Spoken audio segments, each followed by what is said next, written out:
સુરતના Athwa Lines police parade ground ખાતે આજે સવારથી દેશભક્તિનો માહોલ જોવા મળ્યો હતો। સુરત પોલીસ કમિશનર અનુપમસિંહ ગેહલોતે ધ્વજવંદન કરીને તિરંગાને સલામી આપી હતી। આ પ્રસંગે પોલીસ, હોમગાર્ડ અને ટીઆરબીની વિવિધ પ્લાટૂન દ્વારા શિસ્તબદ્ધ માર્ચ પાસ્ટ એટલે કે પરેડનું પ્રદર્શન કરવામાં આવ્યું હતું। કાર્યક્રમમાં માત્ર પરેડ જ નહીં પરંતુ પોલીસ વિભાગના અશ્વદળ દ્વારા કરવામાં આવેલી ઘોડેસવારી અને વિવિધ કરતબોએ નાગરિકોને મંત્રમુગ્ધ કરી દીધા હતા। સાથે જ સુરતના શાળાના બાળકોએ દેશભક્તિના ગીતો પર સાંસ્કૃતિક નૃત્ય રજૂ કરીને વાતાવરણમાં જોશ ભરી દીધું હતું। આ વર્ષે શ્રેષ્ઠ કામગીરી કરનાર પોલીસ અધિકારીઓ અને કર્મચારીઓ માટે આજનો દિવસ વિશેષ રહ્યો હતો। પોલીસ કમિશનરના હસ્તે અનેક જાબાઝ જવાનો અને અધિકારીઓને તેમની ફરજ નિષ્ઠા બદલ પ્રશંસાપત્ર અને મેડલ એનાયત કરી સન્માનિત કરવામાં આવ્યા હતા। આ સન્માનથી પોલીસ બેડામાં પ્રોત્સાહન અને ઉત્સાહનો સંચાર થયો હતો। પોલીસ કમિશનર અનુપમસિંહ ગેહલોતે પોતાના પ્રજાજોગ સંદેશમાં સુરતના નાગરિકોને પ્રજાસત્તાક પર્વની શુભકામનાઓ પાઠવી હતી। તેમણે શહેરની શાંતિ અને સલામતી જાળવવા માટે પોલીસ કટિબદ્ધ હોવાનું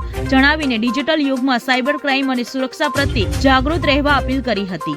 સુરત પોલીસના આ ભવ્ય આયોજનને સાબિત કર્યું છે કે શહેરની સુરક્ષા મજબૂત હાથોમાં છે। પ્રજાસત્તાક પર્વની આ ઉજવણી સુરતીઓના મનમાં રાષ્ટ્રપ્રેમની નવી જ્યોત પ્રગટાવી રહી છે। ગણતંત્ર દિવસ નિમિત્તે સર્વપ્રથમ હું સુરત શહેર પોલીસ પરિવાર તરફથી આપણા સુરતના નગરજનોને ખૂબ ખૂબ શુભેચ્છા આપું છું। 1950 થી 2026 તક बात કરીએ તો અમારે સંવિધાન લાગુ થયા, બધા અમે લોકો ભારતીય લોકો સંવિધાન સ્વીકાર્યા અને આજે અમે જોઈએ છીએ કે કેટલા ઝડપથી આપણા દેશનો વિકાસ થયા। એના મુખ્ય ફાળો છે કે આપણા જો અમારા ગ્રંથ છે, અમારા સંવિધાન તો તમામ ધાર્મિક ગ્રંથોથી બી પવિત્ર છે। તો એના લીધે જો આજે 142 કરોડના દેશમાં જો અમે જે રીતે બધા લોકો એક સાથે હળી મળીને રહેતા હોય છે, અલગ અલગ અમારા જો ડાયવર્સિટી એટલી છે છતાં અમારી યુનિટી છે, ચાહે અમારા ભાષા હોય, ચાહે અમારા જો અલગ અલગ પ્રકારના મેલા તીજ તહેવારો હોય જોઈએ।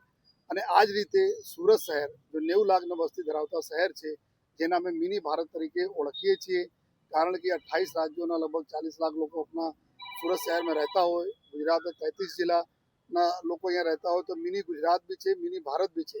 તો આ પ્રકાર જે રીતે સુરત એના દાખલા છે કે લોકો હળી મળીને અમારી ઇન્ડસ્ટ્રીઝ હોય, કામ ધંધા બિઝનેસ હોય, બધા જો ઝડપથી વિકસાવવામાં જો જે રીતે કામ કરે છે એના માટે એના હું આભાર માનું છું। સાથોસાથ સુરત પોલીસને ખાસ અભિનંદન કે અમારા જો નાના કર્મચારીઓ છે જો અત્યારે એવા એક્સપર્ટાઇઝ બી ઊભી કરી લીધા છે કે એના ક્યારેય ઉડિયામાં વાત કરવાના હોય, ઉડિયા લોકો સાથે તો ઉડિયામાં એના ટેકલ કરતા હોય, મહારાષ્ટ્રીયન્સ કરવાના તો મરાઠીમાં, નોર્થ ઇન્ડિયન્સ કરવાના તો હિન્દીમાં જો આ પ્રકાર સાઉથ में बात करवाना तो साउथ इंडियन में तो एवं संकलन से कोई दिवस एवं नहीं लागे लोगों ना कि हमें अपना राज्य से बाहर है।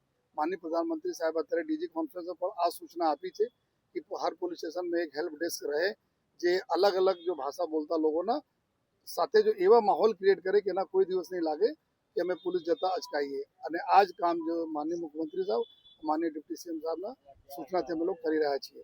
हमारा आ वक्ते जो मुहिम रहશે 2026 में 2025 જે રીતે અમે no drugs in Surat city અભિયાન ચાલુ કરી 2026 ઓર વધુ તીવ્રતા સાથે અમે એના કરવાના છીએ જોઈએ। અને કોઈ પણ અમારા જો પ્રજાજનોને યંગસ્ટર્સના આ પ્રકારના નશામાં ઢકેલશે તો એના વિરુદ્ધ અમે સખત કાર્યવાહી એની ચાહે સજા થાય, પ્રોપર્ટીઓ એના સીઝ થાય, પ્રોપર્ટી ઇલીગલ ડિમોલિશ કરવામાં તમામ અમે લોકો કાર્યવાહી અત્યારે જો કરીએ છીએ ઓર જોરથી અમે કરવાના છીએ। સાયબર ક્રિમિનલોના બી એક અમે जो साइबर संजीवनी 3.0 ના માધ્યમથી લગભગ 25 લાખ વધુ લોકોને જો અમે કોન્ટેક્ટ કર્યા, અવેરનેસ કર્યા કે અવેરનેસ મોટો બચાવ છે। તો એના લઈને જેટલા મોટા કેસીસ આપ જોઈ શકો છો, 1500 કરોડ, 2000 કરોડ, 1000 કરોડ, 800-900 કરોડ એના કારણ છે અમે જો પકડીએ છીએ કે અંદર ડીપ में જઈએ છીએ। અને આ જો સ્કેમ છે પૂરા આખા દેશના સાથે સ્કેમ કરીને જો લોકો છે આમાં જ્યારે ગુજરાતમાં કરે ત્યારે અમે લોકો ઝપટ में આવ્યા તો 8000-9000 એકાઉન્ટોના અમે લોકો એનાલિસિસ કરીએ છીએ।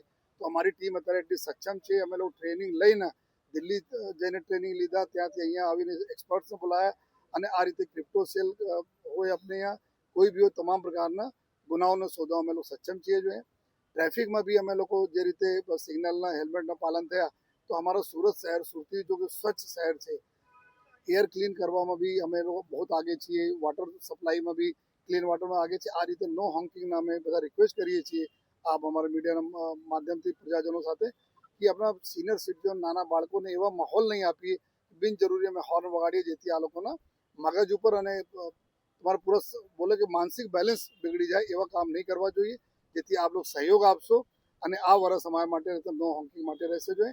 અને સાથોસાથ જો સમગ્ર જેટલા બી કાયદો અને વ્યવસ્થા, કારણ કે કોઈ પણ જગ્યાનો વિકાસ ત્યારે થાય જ્યારે કાયદો અને વ્યવસ્થા ખૂબ સારા રહે છે. અને સુરતમાં ખૂબ સારી કાયદા અને વ્યવસ્થા છે, એના બધા ક્રેડિટ અમારા લોકોનો જાય છે કે આ બધાના સહકારને લીધે અમે લોકો સુરત શહેર પોલીસ કામ કરી શકીએ. અને એને જ લઈને જો લોકો બિઝનેસ બહારથી આવે, કામ ધંધા બહારથી આવે, ડિસ્ટર્બન્સ નહીં થાય, એની બી નાના મોટા કોઈ બનાવ બને તો પોલીસ ઉપર આપ પોલીસને જાણ કરો, જેથી અમે લોકો ડીલ કરી શકીએ છીએ. અને ફરીથી આ પૂરા જો વર્ષ રહેશે 2026ના વર્ષ, અમે જે રીતે અગર સમપ કરીએ તો અમે નાર્કોટિક્સના અગેન્સ્ટમાં અમારી ડ્રાઈવ, ટ્રાફિકને લઈને, લોકોની સુરક્ષા, સાયબર ક્રિમિનલોના અને ઇકોનોમિક જો ગાડી કમાઈને લોકો બિચારા પૈસા મહેનત કરીને કમાય અને કોઈ એને છેતરી નહીં જાય, એની તમામ સુરક્ષા અમે રાખવાના જો ડિપ્ટી સીએમ સાહેબની સૂચના છે, આ પ્રકાર સુરત શહેર પોલીસ કરશે. सर हिंदी